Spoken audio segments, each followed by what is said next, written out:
ایک ہوتی ہے انسان کی مجبوری، معذوری، عذر، ایک ہوتی ہے اس کی لاپرواہی۔ ان دونوں چیزوں میں زمین و آسمان کا فرق ہے۔ یہ جو لاپرواہی ہوتی ہے یہ کسی بھی شخص سے منسلک ساری چیزوں کو ہی خراب کر دیتی ہے۔ آپ نے ایک چھوٹا سا پودا بھی اگر لگایا ہے اور آپ لاپرواہی کا مظاہرہ کرتے ہیں تو وہ خشک ہو جائے گا۔ تے جے مالی جیندے ہون تو پھر بوٹے سوکھدے نہیں۔ اگر آپ اس کی پرواہ کرتے ہیں، اس پر توجہ دیتے ہیں تو اس کی نشو و نما ہوگی، وہ آگے بڑھے گا، وہ ترقی کرے گا، وہ ایک تناور درخت بن جائے گا۔ جس چیز کی بھی آپ پرواہ نہیں کرتے، آپ اپنی صحت کی ہی اگر پرواہ نہیں کرتے، آپ نے کبھی نہیں دیکھا کہ یہ کھانا جس ہوٹل سے میں کھا رہا ہوں یہ کوئی معیاری ہے یا بالکل غیر معیاری ہے، آپ نے کبھی پرواہ نہیں کی کہ مجھے کوئی اپنی خوراک کا وقت مقرر کرنا چاہیے اور مرتب طریقے سے مجھے غذا لینی چاہیے، تو آپ بیمار ہو جائیں گے۔ لاپرواہی آپ کسی چیز کی بھی کریں، غفلت آپ کسی چیز پر بھی کریں، بات کو شخص آپ کو سمجھا رہا ہوتا ہے، آپ کو گھر والے کوئی بات کہہ رہے ہوتے ہیں، لیکن چونکہ آپ غیر حاضر ہیں، لاپرواہی سے سن رہے ہیں، غفلت سے سن رہے ہیں، تو آپ کو پوچھنا پڑتا ہے کیا کہا تھا آپ نے؟ کیوں بھلا یہ ہوتا ہے کہ آپ غفلت میں تھے۔ یہ جو غفلت ہے نا، غفلت یہ بڑی نقصان دہ چیز ہے۔ یہ انسان سے تعلق رکھنے والی ہر چیز کا برا حال کر دیتی ہے۔ ہم نہ تو اب کمزور ہیں، نہ ان پڑھ ہیں، نہ چھوٹے ہیں، نہ جدید دور کے تقاضوں سے ہم نا آشنا ہیں۔ کسی شخص سے بھی آپ گفتگو کریں گے تو اللہ کے فضل سے وہ ڈھیر ساری چیزوں کا ادراک رکھتا ہے، سمجھ رکھتا ہے، شعور رکھتا ہے۔ وہ آپ کے ساتھ جب گفتگو کرتا ہے تو محسوس ہوتا ہے کہ وہ ساری چیزوں کو سمجھ رہا ہے، خطرات سے بھی آگاہ ہے، خوشخبریوں سے بھی آگاہ ہے، آنے والے وقت میں کون سی چیزیں نقصان کا باعث بن رہی ہیں اور کون سے پھول خوشبو دینے جا رہے ہیں، وہ سب چیزوں کو جانتا ہے۔ لیکن اس کے باوجود جو اتنی زیادہ کمزوری امت میں آ گئی ہے، اس قدر زیادہ ٹوٹ پھوٹ کا جو ہم شکار ہیں، تو زیادہ تر مسئلہ ہماری لاپرواہیوں کا ہے۔ ہم غفلتوں کا شکار ہیں۔ غفلت ایک خوفناک چیز کا نام ہے۔ یعنی جو بندہ پرواہ نہیں کرتا، توجہ نہیں دیتا، خیال نہیں کرتا اپنی ذمہ داریوں کا، وہ شخص فساد کا باعث بنتا ہے، وہ نقصان کرتا ہے، وہ اذیت ناک حد تک چیزوں کو لے جاتا ہے۔ آپ کو بہرحال پرواہ کرنی پڑتی ہے۔ یہ جس دور میں اور آپ ہیں نا، یہ لہو و لعب کا دور ہے، کھیل تماشے کا۔ کھیل تماشا ہمیشہ انسان کو لاپرواہ کر دیتا ہے۔ آپ دیکھ لیں، کل تک کھیل تماشا کسی گراؤنڈ میں جا کر کسی آلے کے ساتھ کھیلا جاتا تھا، وقت نکال کے لوگ جاتے تھے، کچھ دیر کے لیے ان کا ذہن تقسیم ہوتا تھا، گھر لوٹتے تھے، اپنی ڈیوٹی کرتے تھے۔ اب کھیل تماشے ہماری جیبوں میں آ گئے۔ چھوٹا آدمی، بڑا آدمی، اس سے بڑا آدمی، وہ سب اس کھیل تماشے میں مبتلا ہیں، اور وہ مذاق کی کیفیت اتنی دور چلی گئی ہے۔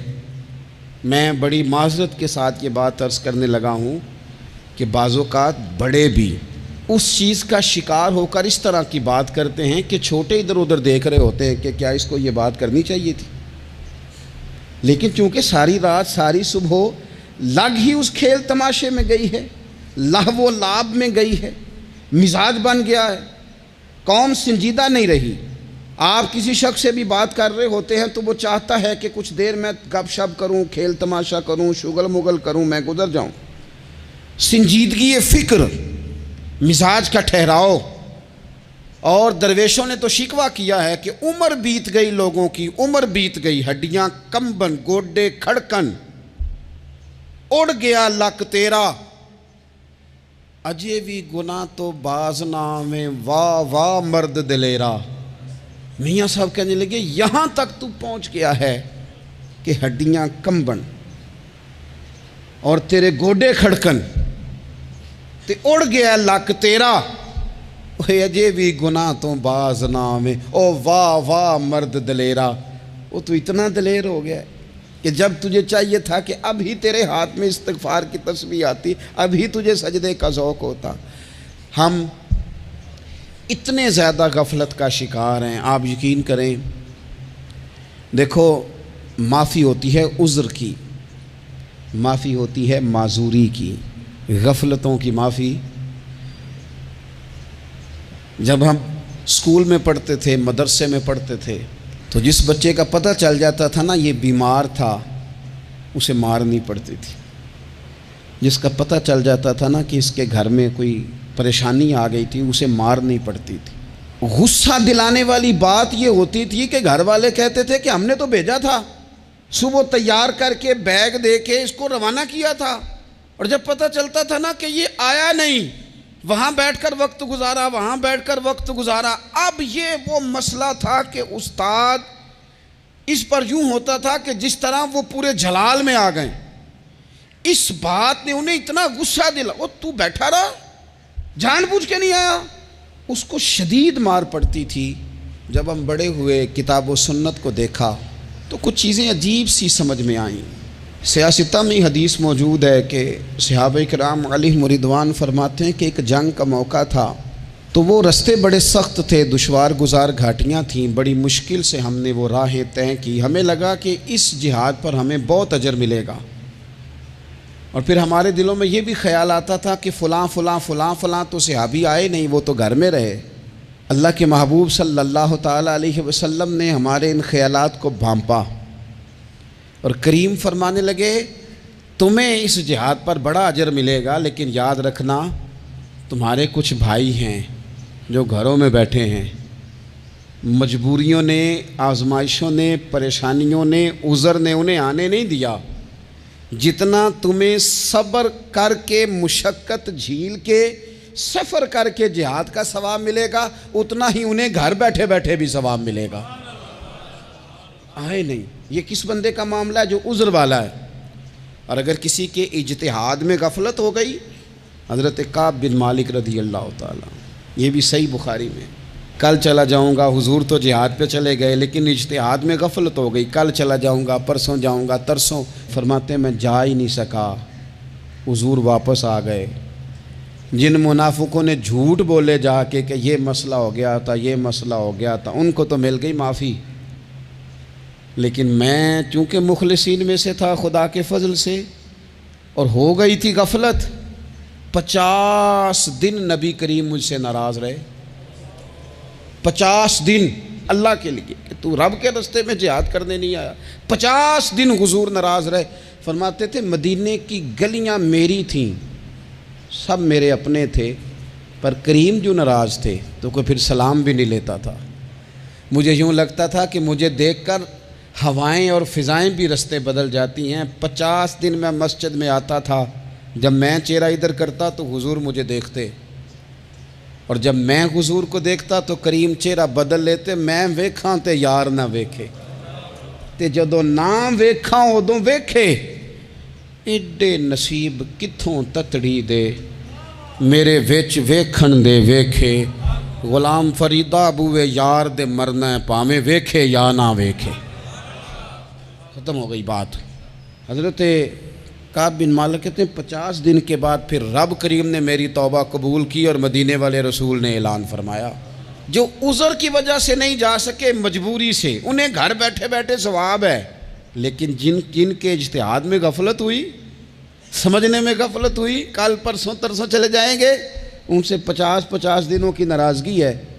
کتنے لوگ ہیں جن کی فجر گزر جاتی ہے بستر پہ، زور گزر جاتی ہے پھٹے پہ گپوں میں، عصر گزر جاتی ہے چائے پینے میں، مغرب اور عشاء موبائل پہ لیٹے لیٹے بیت جاتی ہے، اور ان سے آپ گفتگو کریں تو وہ دانشور ہیں، آپ بات کریں تو پنچایت ختم کرنے والے لوگ ہیں، آپ ان سے بات کریں تو وہ عالمی سیاست پر نظر رکھتے ہیں، آپ گفتگو کریں تو شعور کی اعلیٰ گتھیاں سلجھاتے نظر آتے ہیں۔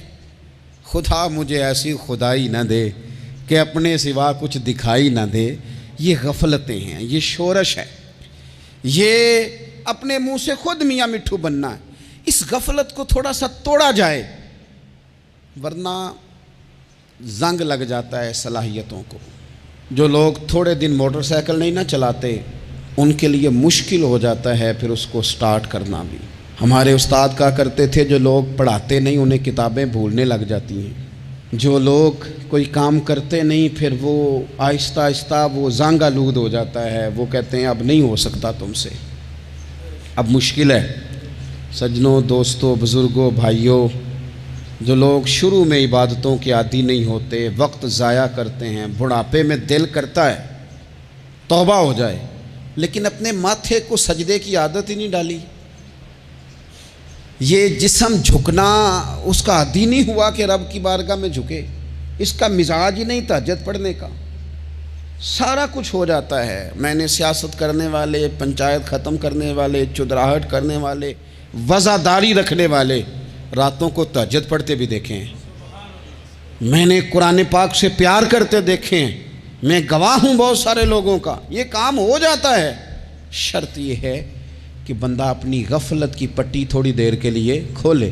دوسری بات یہ کہ ہم خوش فہمیوں میں بڑا زندہ ہیں، بڑا زندہ ہیں، بڑا اوہو، یعنی 2 4 5۔ کچھ لوگ کہتے ہیں اللہ کریم بڑا ہے۔ تو اللہ اگر کریم بڑا ہے نا میرے بھائی، تو نبی پاک صلی اللہ علیہ وسلم نے فرمایا وہ بڑا بیوقوف ہے جو خدا کی رحمت کی امید بھی رکھے اور اللہ کو ناراض بھی کرے، تو بیوقوف بندہ ہے۔ اگر وہ کریم ہے تو پھر تو محبت میں ہی اس کی بات مان، بات تو پھر بھی نہیں مان رہا۔ کچھ لوگ کہتے ہیں نبی پاک صلی اللہ تعالیٰ علیہ وآلہ وسلم شفاعت کریں گے۔ بھئی ہمارا تو سہارا ہی اس بات پہ ہے، حضور سفارش کریں گے، پر نبی پاک نے درجنوں جگہوں کہا ہے جو میرے طریقے پہ نہ چلے فلیس منا، مجھ سے نہیں۔ حضور نے فرمایا جو بڑے کی توقیر نہ کرے، چھوٹے پہ رحم نہ کرے، وہ مجھ سے نہیں۔ فرمایا جو ملاوٹ کرے وہ ہم میں سے۔ تو یہ حدیثیں بھی تو یاد رکھو نا۔ شفاعت کی بات انکار نہیں، حضور گناہگاروں کی ہی کریں گے، لیکن یہ حضور نے جو ہمیں اسباق پڑھائے یہ کس لیے پڑھائے؟ یہ بھی تو ہماری سمجھ کے لیے ہے نا۔ یہ ساری چیزیں ہم نے غفلت بنا کے اپنے اوپر اوڑھ لی۔ اور پھر سب سے بڑی بات یہ، جو لوگ جنت کے وارث اور مالک ہیں نا، کریم محبوب نے فرمایا یہ جو میری بیٹی فاطمہ ہے جنتی عورتوں کی سردار ہے، تو یہ تو جنت کی مالکہ اور وارثہ ہیں۔ وہ تو ساری رات ہی نماز پڑھتی تھی، وہ تو سارا دن عبادت کرتی تھی۔ پاک سب سے زیادہ تو ان کو تھا، تو یہ تو 1 منٹ کے لیے مصلی سے جدا نہیں ہوئے۔ اور جنہوں نے صرف امید لگائی ہے، کوئی ان کے پاس ڈگری نہیں، وہ بن کے بیٹھ گئے ہیں۔ وہ کہتے ہیں جناب جنت مطلب ہم جسے کہیں گے معاذ اللہ وہ جائے گا، دوسرے کو جانے دیتے ہیں۔ اپنی زندگی میں خوش فہمیاں نہ لائیں، یہ غفلت پیدا کرتی ہیں۔ غفلت بڑی خطرناک چیز کا نام ہے۔ جب بندہ غافل ہو جاتا ہے، میں آپ سے ایک بات عرض کروں، حضرت عبداللہ ابن مسعود فرماتے ہیں کہ مومن رائی کے دانے کے برابر غلطی ہو جائے تو اسے لگتا ہے میرے سر پہ پہاڑ کھڑا ہے، اور فرمایا جو منافق ہوتا ہے نا وہ پہاڑ کے برابر گناہ کر کے کہتا ہے بات ہی کوئی نہیں، فلانا بھی کرتا ہے، یہ بھی کرتا ہے، ساری دنیا کر رہی۔ یہ نفاق کی علامت ہے، اگرچہ بعض نے اسے نفاق عملی کہا، اعتقادی نہیں کہا۔ عزیز دوست، جب آپ چھوٹی گناہ چھوٹی غلطی کرتے ہیں تو پھر وہ چھوٹی چھوٹی غلطیاں پہاڑ بنتی ہیں، چھوٹی چھوٹی۔ وہ حضور نے فرمایا نا جب تو ایک گناہ کرتا ہے تو تیرے دل پہ ایک دھبا لگتا ہے، نہ توبہ کرے تو دوسرا لگتا ہے، نہ کرے تو تیسرا، پھر دل کالا سیاہ ہو جاتا ہے۔ چھوٹی چھوٹی غفلتیں بڑی غفلتوں کو جنم دیتی ہیں، چھوٹی چھوٹی کمزوریاں بڑی کمزوریوں کو لے کے آتی ہیں۔ اسی طرح بخاری مسلم میں حدیث ہے، نبی پاک صلی اللہ تعالیٰ علیہ وسلم نے فرمایا کچھ لوگ کھلم کھلا گناہ کریں گے قیامت کے قریب، اعلانیہ۔ یا رسول اللہ صلی اللہ علیہ وسلم وہ کس طرح؟ تو حضور فرماتے ہیں انہوں نے رات کو غلطی کی تھی، رب نے ان کی غلطی پر پردہ ڈال دیا، انہوں نے سویرے اٹھ کے خود لوگوں کو بتانا شروع کیا، اور دیکھا میں نے رات یہ کیا معاذ اللہ۔ فرمایا جب انہوں نے اللہ کے پردے کو کھولا تو پھر رب نے بھی ان کا پردہ کھول دیا۔ او میرے دوستو بتاؤ نا، جس کے رب پردے کھول دے پھر کون ہے جو اس کی پردہ داری کرے؟ کون ہے جو پردہ پوشی کرے؟ حضور فرماتے اس نے کلم کلا گناہ، فخر سے بتاتے ہیں لوگ یہ کرتا۔ میں بڑے ادب سے عرض کروں گا بزرگوں کی خدمت میں، جو بڑی عمر کے ہیں، جن کی اب اولادیں ہیں، اگر ان کی زندگی میں کچھ ایسی کمزوریاں ہیں تو بچوں کو سمجھانے کے لیے بھی اس کو ڈسکس نہ کریں۔ ہم یہ کرتے تھے، ہم یہ کرتے تھے، اس کا کوئی فائدہ نہیں، یہ ہم کر کے دیکھا ہے سارا کچھ۔ نہ نہ نہ نہ، جس طرح گناہ ہے اس طرح گناہ کا اظہار بھی گناہ ہے۔ آپ ڈبل جرم کر رہے ہیں، آپ دلیر کر رہے ہیں سامنے والے کو کہ تو بھی کر، خیر ہے۔ بلکہ ایک نوجوان مجھے ایک دفعہ کہنے لگا جی ابا جی کہتے ہیں میں نے 35 سال یہ کام کیا ہے، یہ سب غلط ہے۔ تو میں نے ابا جی سے کہا چلو 15 سال مجھے بھی کر لینے دو، پھر میں بھی توبہ کر لوں گا۔ یہ ہم لوگوں کو دعوت دے رہے ہیں کہ غلط کام کرو۔ قرآن مجید کو آپ دیکھیں گے نا سورہ یاسین کے اندر، یہ بھلا کفر کیوں ہوتا تھا، منافقت کیسے پیدا ہوتی تھی، بت پرستی کیسے عام ہوتی تھی، دنیا کے اندر ستارہ پرست، سورج پرست، چاند کی پوجا کرنے والے یہ لوگ کیسے پیدا ہوتے تھے؟ غفلت کی وجہ سے۔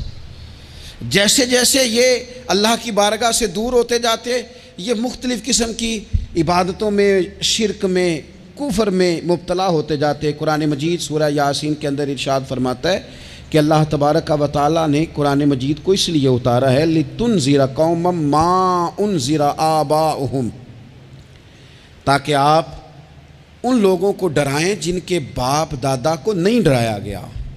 اور نتیجہ کیا ہوا؟ فَهُمْ غَافِلُونَ، وہ لوگ غفلت میں چلے گئے، ڈرایا نہیں گیا، سمجھایا نہیں گیا، کسی نے سبق نہیں پڑھایا۔ تو میں آپ سب سے گزارش کروں گا کہ خیر کی بات بتاتے رہیں، خیر کی بات کہتے رہیں۔ خیر کی بات جو ہوتی ہے یہ فائدہ کرتی ہے ہمیشہ، تو غفلتیں اپنی دور کرنی چاہیے۔ دوسرا یہ ہوتا ہے، ایک تو انسان جب وہ دور ہو جاتا ہے چھوٹے چھوٹے گناہ کر کے تو غفلت آتی ہے۔ دوسرا قرآن پاک نے ایک اور مقام پر اس کا ذکر فرمایا ہے، وہ اس طرح فرمایا ہے کہ جو انسان کی پیاری چیزیں ہیں نا بعض اوقات، جن سے وہ لگاؤ پیدا کر لیتا ہے، جن سے محبت اس کی بڑھ جاتی ہے، وہ چیزیں بھی غفلت پیدا کرتی ہیں۔ ان میں 2 چیزوں کا تو قرآن پاک نے نام لے کے ذکر کیا ہے۔ ویسے وہ ڈھیر ساری چیزیں ہیں، 1 2 3 نہیں۔ سیاست بھی بندے کو غافل کرتی ہے، دوستوں کی کثرت بھی بندے کو غافل کرتی ہے، کھیل تماشا بھی غافل کرتا ہے، پیسے زیادہ آنے لگ جائیں تو وہ بھی بندے کو غافل کرتے ہیں، تعریف کرنے والے زیادہ ہو جائیں تو وہ بھی غفلت میں مبتلا کر دیتے ہیں۔ بندہ کسی کرسی پہ بیٹھ جائے تو پھر بھی ادھر ادھر دیکھنے کو تیار نہیں ہوتا۔ یہ ساری چیزیں غافل کرتی ہیں، لیکن 2 چیزوں کا نام لیا قرآن پاک نے، فرمایا یا ایھا الذین آمنوا لا تلھکم اموالکم ولا اولادکم عن ذکر اللہ۔ فرمایا اے ایمان والو، کہیں ایسا نہ ہو کہ تمہاری اولاد اور تمہارا مال تمہیں اللہ کی یاد سے غافل کر دے۔ مال اور اولاد، بیوی کو، اولاد کو ایک مقام پہ قرآن پاک نے دشمن بھی کہا ہے۔ کب؟ جب یہ تمہیں کہیں کہ حرام کما کے لاؤ، جب یہ تمہیں کہیں کہ ہمیں جس طرح کا مرضی مال دو، جب یہ تمہیں کہیں ناجائز کرو، یہ دشمنی کر رہے ہیں تمہارے ساتھ۔ یہ مال اور اولاد یہ بندے کو غافل کر دیتے ہیں۔ کاروبار کرنا، مال کمانا، بچے پالنا، یہ ایک جز ہے زندگی کا، یہ کل زندگی نہیں۔ کل زندگی تو یہ ہے کہ آپ نے دین کے لیے کیا کیا، ملت کے لیے کیا کیا، ملک کے لیے کیا کیا، غریب کے لیے کیا کیا۔ کبھی کسی بندے نے جھونپڑیوں والوں سے پوچھا ہے کہ بارشوں میں تمہارا کیا حال ہوتا ہے؟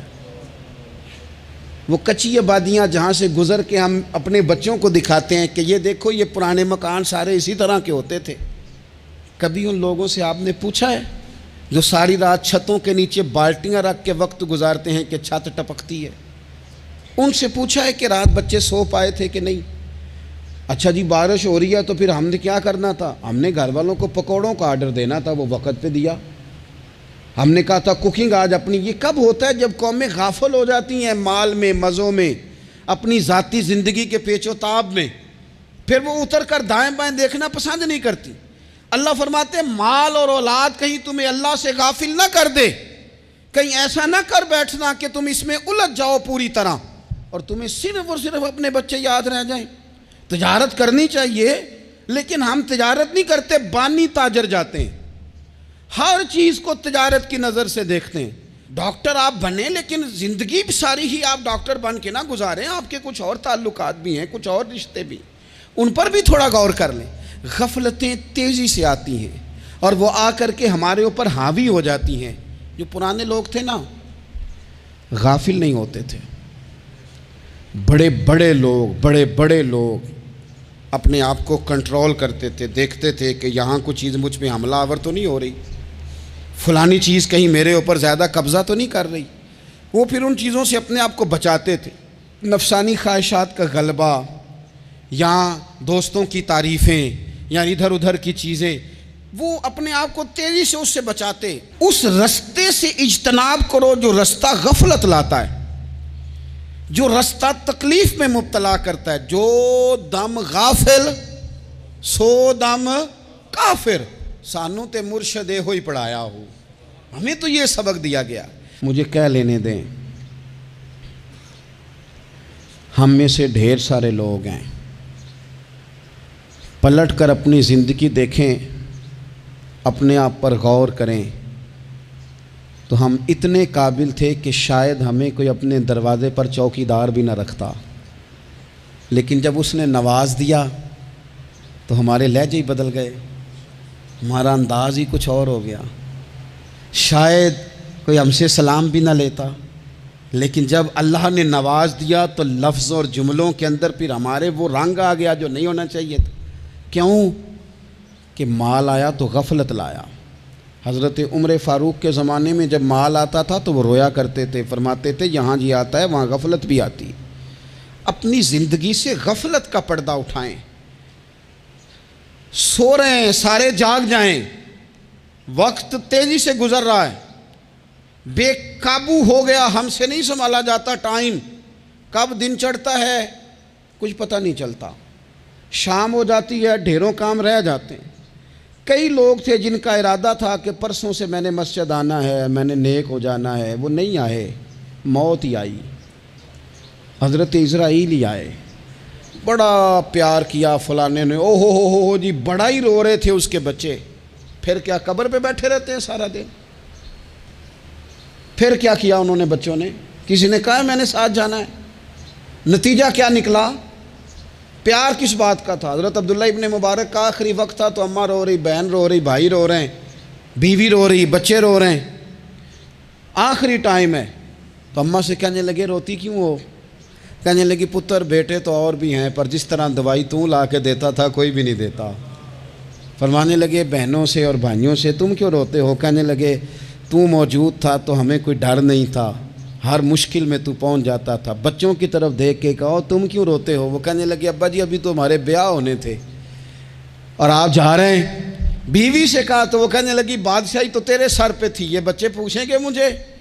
تو حضرت عبداللہ ابن مبارک نے سر سجدے میں رکھا اور کہنے لگے مالک میں سمجھ رہا تھا یہ مجھے رو رہے ہیں، یہ تو اپنی ضرورتوں کو رو رہے ہیں، میرا خیال تھا کہ میرے جانے کا انہیں ڈر لگا ہوا۔ نہ ان سب کو تو اپنا اپنا مسئلہ ہے کہ میرا کیا بنے گا تو میرا کیا بنے گا تو میرا کیا بنے گا، پھر کھول کے روئے اور سب کی طرف دیکھ کے کہنے لگے اور تمہارا تو مسئلہ پیچھے حل ہو ہی جائے گا، اکٹھے بیٹھے ہو، میں سوچ رہا ہوں قبر میں جاؤں گا تو میرا کیا بنے گا۔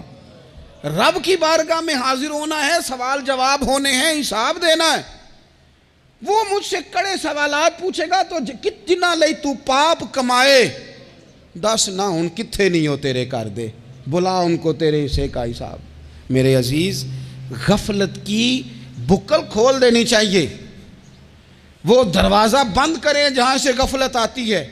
خدا را کوئی نہیں، آپ یقین کریں رسمی دعائیں رہ گئی ہیں، رسمی 2 موبائل ہاتھ میں پکڑے ہوتے ہیں، کل کے ٹائم پتر نے 2 موبائل اور 2 موبائل پکڑ کے وہ کہہ رہا ہوتا ہے مولوی صاحب بات دعا 5 منٹ اور لمبی کر دینا، دیگ میں ذرا دیر ہے۔ وہ تو ادھر بیٹھو، چھوڑ دیگ کو، تیرا تو باپ چلا گیا، رو بیٹھ کے مصلے پہ، مالک سے کہہ اسے معاف کر دے۔ اور تو آج ہی افسر بن گیا ہے، تیرے لہجے میں آج ہی کچھ اور آ گیا، تجھے تو 3 دن میں ہی ہر شے بھول گئی، 3 دن میں ہی تو تیسرے دن اس طرح کے لفظ ادا کر رہا ہے کہ جن سے محسوس ہوتا ہے کوئی 2-4 دن بھی کوئی کہیں بیٹھ کے دعا کرتا ہے۔ اپنی غفلت کا دروازہ کھولیں، ورنہ اکثر آنکھیں تب کھلتی ہیں جب آنکھیں بند ہونے کا ٹائم آ جائے۔ ایک بات صرف اپنی زندگی میں طاری کر لیں، اس کو بھولے نہیں کبھی۔ اپنا حساب خود کرے۔ جس طرح ہم پیسے سارے دوستوں کے ساتھ ساری چیزیں ٹھیک ہیں، لیکن اگر ذاتی پیسے گننے ہوں تو وہ اندر سے لوگ دروازہ بند کر کے اپنے بال بچوں کے ساتھ گنتے ہیں، ان میں لوگوں کی شراکت داری پسند نہیں کرتے، چونکہ ذاتی مسئلہ ہے۔ اور ٹھیک ہے بات، بھئی کسی کا ذاتی مسئلہ ہے، وہ ٹھیک کر رہا ہے جو بھی کر رہا ہے۔ اس طرح جو ہمارے ذاتی معاملات ہیں نا، روحانی معاملات، اپنی نمازوں کا حساب کریں، اپنی گفتگو کا حساب کریں، اپنی سوچوں کا حساب کریں، حلال کھا رہے ہیں حرام کھا رہے ہیں خود حساب کریں، اکیلے بیٹھ کے حساب کریں، جان چھڑائیں تھوڑی دیر موبائل سے، تنہا بیٹھ کے تھوڑی دیر مراقبہ کریں، خدا کی نعمت کتنی ہے، جواب میں شکر ہمارا کتنا، اس کا حساب کریں، اپنا حساب کریں۔ اور حضرت عمر فاروق کا وہ جملہ یاد رکھیں، فرمایا کرتے تھے اپنا حساب کر لو اس سے پہلے کہ تمہارا حساب کیا جائے، یہ نہ ہو کہ پھر رب رسول حساب کریں اور تمہارے لیے مشکل ہو جائے۔ اپنا حساب کریں۔ زندگی کے معاملات میں جتنی غفلتیں ہیں، وہ مطلب میرے ابا جی کہا کرتے تھے پتر چھال مار کے نکلو بسترے چوں، تو وہ تھوڑا سا نا ایک دفعہ چھلانگ لگا کے باہر آئے، اور پہلا قطرہ ہی بننا ہوتا ہے بارش کا، اور کچھ بھی نہیں ہوتا، پہلا قطرہ بن جائیں، نکل آئیں، توڑ دیں وہ سارے بت جو ہمیں غفلت میں مبتلا کرتے ہیں۔ زندگی میں فیصلے جلدی کر لینے چاہیے، ہم فیصلے نہیں کر پاتے اور ٹائم ہمارے جانے کا آ جاتا ہے وقت۔ وہ ایک نوجوان نے ایک دفعہ لکھا تھا کہ میں نے اپنے گھر والوں سے کہا کہ اب میں نے داڑھی رکھنی ہے اور کچھ میں نے عبادات کی طرف سفر کرنا ہے، تو میری والدہ کہنے لگیں کہ پتر اجے ٹائم نہیں۔ تو کہتے ہیں میری اماں اسکول ٹیچر تھی، پڑھی لکھی تھی، میں نے کاغذ قلم لا کے والدہ کو دیا، میں نے کہا اماں مجھے آپ وہ ٹائم بتا دیں جو نیک ہونے کا ہے، میں پھر اس ٹائم ہی شروع کر لوں گا۔ تو کہتے ہیں میری اماں نے کاغذ قلم دیکھا اور میرا اندر کا جذبہ دیکھا تو ماں تھی نہ، روئی پڑی، کہنے لگی پتر رکھ تو میں تیرے لیے دعا کروں گی، اللہ تیری مدد کرے گا۔ تو ٹائم تو آ گیا ہے، وقت تو قریب ہے۔ اللہ فرماتے ہیں اقترب للناس حسابہم وہم فی غفلۃ معرضون۔ بس اس آیت کا ترجمہ کبھی نہ بھولنا، رب فرماتا ہے لوگوں کے حساب کا وقت قریب آ گیا ہے اور وہ ابھی بھی غفلت میں منہ پھیرے ہوئے ہیں۔ ٹائم تو حساب کا آ گیا، ہڈیاں کمبن تے گوڈے کھڑکن تے اڑ گیا لک تیرا، اجے بھی گناہ تو باز نہ آویں، واہ واہ مرد دلیرا۔ اللہ سمجھ کی توفیق عطا کرے۔